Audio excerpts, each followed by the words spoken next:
Bulletin के आगाज में सबसे पहले आपको बताएं कि आइंदा माली साल के लिए सिंध का 1714 अरब रुपए से जायद का बजट पेश कर दिया गया। वजीर आला सिंध मुराद अली शाह बतौर वजीर खजाना सिंध का बजट पेश किया। बजट में कोई नया टैक्स नहीं लगाया गया। तनख्वाहों में 15% एडहाक अलाउंस का ऐलान, जबकि पेंशन 5% बढ़ा दी गई। कराची के लिए 250 बसों की खरीदारी। रेड और येलो लाइन BRT के लिए इकदाम किए जाएंगे। पुलिस कांस्टेबल का ग्रेड 5 से बढ़ाकर 7 करने का ऐलान कर दिया गया। सूबे में अस्पतालों के बजट में 10% इजाफा किया जाएगा। अमन अमान के लिए 152 अरब रुपए मुख्तस किए गए हैं। सूबाई तरक्याती प्रोग्राम 332 अरब रुपए से जायद होगा। आइंदा माली साल 33 अरब रुपए का खसारा है।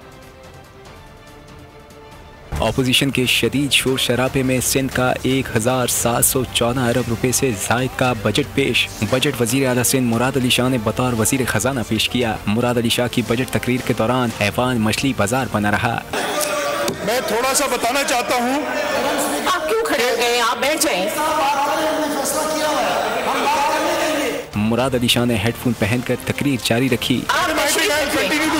मुझे पता था इन्होंने ये करना है, कोई न कोई बहाना बना के। वजीर आला सिंध ने सरकारी मुलाजमीन की तनख्वाहों में 15 और पेंशन में 10% इजाफे का ऐलान किया। हम civil servants government of Sindh के लिए ad hoc relief allowance at the rate of 15% of basic pay scale to government of Sindh employees is being proposed.